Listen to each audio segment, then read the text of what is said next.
shit that females are going to hate me for saying, but I'm gonna say it anyway. Are you happy? Are y'all happy now? When I tell y'all that y'all have been wilding about that freaking saying, okay, I will say it. Anyway, watch this.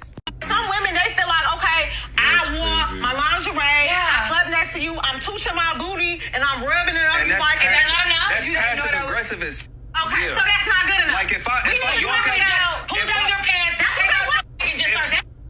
Yes.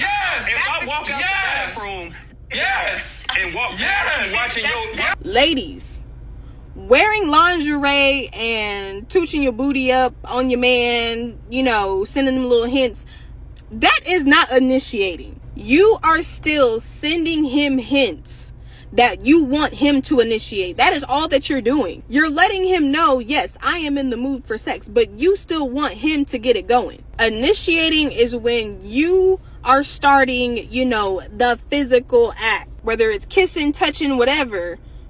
That's initiating. You getting that part of it going is initiating, not just putting on lingerie. You can't always leave it up to the man to do the real initiating. That will eventually start to feel weird and uncomfortable. Regardless of what y'all think, that is uncomfortable. I would not want to feel like I'm pressuring anybody to have sex. And if I'm always the one initiating, that is what it begins to feel like. And baby, I'm sorry to break it to you, but wearing your lingerie and touching your booty up, that don't count. You guys want to know some game? Your man really cares about you when you put boundaries on you. Yeah. Yo, I don't want you dressed like that. Yo, you know what? I don't really like these pictures on Instagram. Yeah, you know what? I don't want you to that's dress like this without my presence. No, you ain't going out to the club with them girls. Once a man starts to put boundaries on you, he gives a fuck about you. If he says, oh no, do your thing, blah, blah, blah, let's do an open relationship, all this other shit, he don't give a fuck about you. She don't care. And the reason why That's true. is because men are visual. If I know, or I can even think that you're with another guy, I'm never going to look at you the same. I'm going to be like, oh, you f***ing slut. Okay. And this is how men really think. We're visual. We can't picture. Even if we know that you used to do some shit before, we don't want to know. Because if we know, we can't take you serious. That little fantasy in our head gets destroyed, and that's it. That's why guys do all this shit. You might say, it's insecure, it's controlling, blah, blah, blah. No, it's controlling you from being a dumb whore and ruining the relationship that we're building together because I see you as the mother of my children. I see you as my potential girl. That's why I'm putting these boundaries on you, because I don't want to destroy what we have. If a man was working and making $15 an hour, would you marry him and be with him for the rest of your life if that's all he was going to make? $15. $37,000 is what the median income for a male in this country was. You'd be happily married to him and submit to him for a lifetime? If he's married to me, that's going to change. So No. I said if he's just an average man. See, y'all all think you have the power of Thanos to make be not what it is. I said if a man was just an average earning man. See, the fact that you can't even. I can't. You're right. I can't live off that because. Sure, you can. If anything were to happen to me, and if he would have to take care of everything, I wouldn't be able to sustain. Like I would have to. What do you mean you couldn't sustain? I mean, half the country's doing that. Why is it when a woman doesn't have a man, she often has to take on a masculine role, but when a man doesn't have a woman, he doesn't necessarily have to take on a feminine role? Ooh. That's too good a question for me to answer personally. Well, wouldn't that prove that masculinity is more essential for survival than femininity? Ooh. I had never thought about that, so it's alright. And if that's true, why is masculinity seen as toxic? Masculinity is vital for society to continue existing. How much does he have to pay you every time? Just give me a number. To hang out, to see me, to chill, anything. That's a days off, which I work. So I'm gonna need like at least $1,500 a day. At least $1,500 a day. What do we always hear about the passport bros? They go to foreign countries to pay for bedroom fun. These men are going to these other countries for one thing and one thing only, and that's to get laid. I mean, look at where they're going. The Philippines, Vietnam, Thailand, Dominican Republic, Brazil. Places where sex tourism is extremely popular and the exchange rate for a US dollar is extremely high. These men are literally trying to get the most bang for their buck and chasing the high of feeling like a man they know they could never be. So these same women that accuse men of paying for tenderloin are offering their services to you in the form of an escort. I only want you for the money and the clout and for the bills. That's it. If you ain't getting my hair done, if you ain't getting my nails done, if you ain't doing nothing for me, then I don't need you here. It's not 50-50. It's not 80-20. It's 100% to 0. What's beautiful about it is that they don't even see the hypocrisy of their argument. No different from the drug-addicted homeless man on the streets. These independent ladies no longer feel shame for begging strangers for money. They would have to pay me. They would have to pay me. You ain't lying. Furthermore, paying for bedtime fun in the USA is like buying a cheeseburger at a Chinese restaurant. What evil mental thoughts would advise you to do that? I want you to really think about what I'm saying. Have you not noticed that most modern women are clearly telling you that they are escorts? Does anybody want to get married? Look, but it's average. You just said middle class. Are you living a middle class lifestyle? And if you are, would you go back to it? That's a real question. Would you trade up your millions of dollars, whatever, would you trade this Instagram to go back and work a job? Please answer that, Kevin. Would you? The difference, excuse me, check that shit. The difference between me and you is I've earned everything I got. You just got a motherfucking opinion. Kevin. Every step, shut up. Every step of the way, I have made myself valuable over my 52 fucking years. Everything that I have is I've earned. See, what you think is Instagram and YouTube, because this social media shit has got you little young people's mind twisted.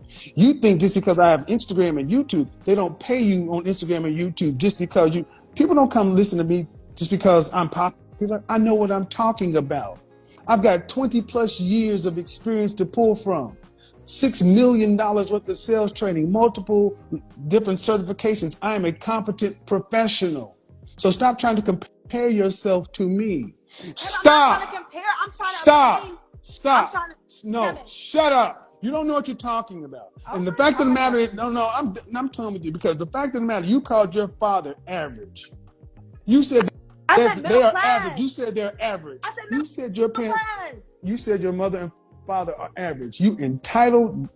I swear to God, that's the final straw with me, lady.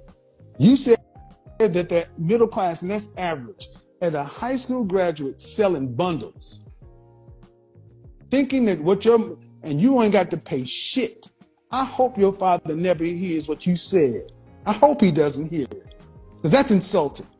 They provided you with something that you don't even think. You look at that man who's sacrificing, that woman who sacrificed, and you just shit on everything that they said in front of thousands of people. Don't you think people know your family? Then, like you said, you got 10, 12,000, got $1 million over here. You don't think somebody gonna hear and say, "God damn, do you know what your daughter said about you?" Can I say something? Bye. Why y'all keep thinking my 7 baby mamas are black? I wouldn't fuck a black woman with a hazmat suit on. Why would I want black babies? 9 times out of 10, they gonna be aborted.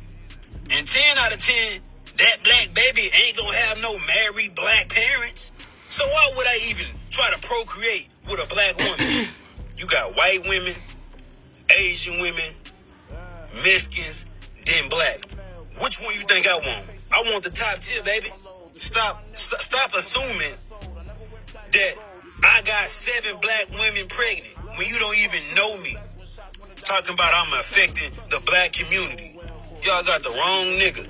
And another thing, black women got the most baby daddies. Now, think about that shit. Black women are averaging 1.5 to 2 baby daddy.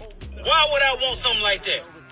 And that should just be a slut. Women, sleep with who you want to sleep with. Do it however much you want to. I f***ed 3 dudes in one night. I went to a party. I had sex with 3 different guys in one night. I cheated on my boyfriend with a guy I told him not to worry about. If he goes on vacation with his boys, I am cheating. I think women should stop sleeping with men, to be honest. When I'm in a relationship, I don't believe in spending my money on my man. Like many women, I didn't need a man to buy my house, to buy my car, or keep my lights on.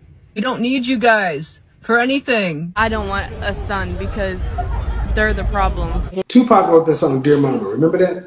Yes. Dear Mama, Tupac said even if you're a crack fiend mama, you're still a black queen mama. And even as a crack fiend mama, you always was the black queen mama.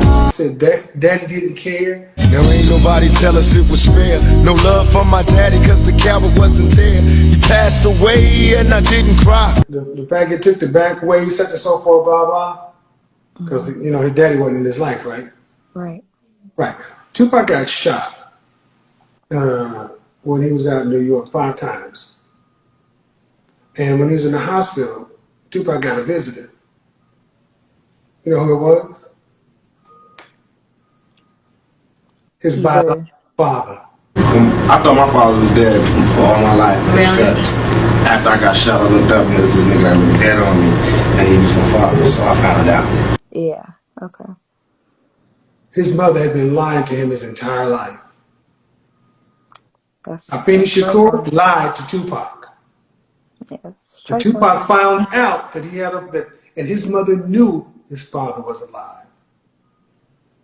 Tupac carried that hurt, that pain that he found out after he got shot. Conceivably, Tupac could have been killed before knowing his daddy was alive. And his daddy showed up and said, your mama didn't want to do it. Then Tupac had to address his mother, and she said to go ahead and admit. Go look at the story, check it out yourself. At first, Tupac's mum Afeni said she didn't know who his father was. Then she told him his father was dead. This is Tupac's biological father, Billy Garland. This is a picture of Billy and his wife, seen here with Tupac and his wife. I asked Billy when he'd lost touch with Tupac. 76, 77. How old was he then? He was about 6, 5. He was born in 71. And then he went off, what, to California? Went to Baltimore. He went to California. He moved around New York several times. And so... why did they move so often? Well, she was on crack. She was on drugs. She did drugs at the time. And one time he was living in shelters. So Pac really had a bad life.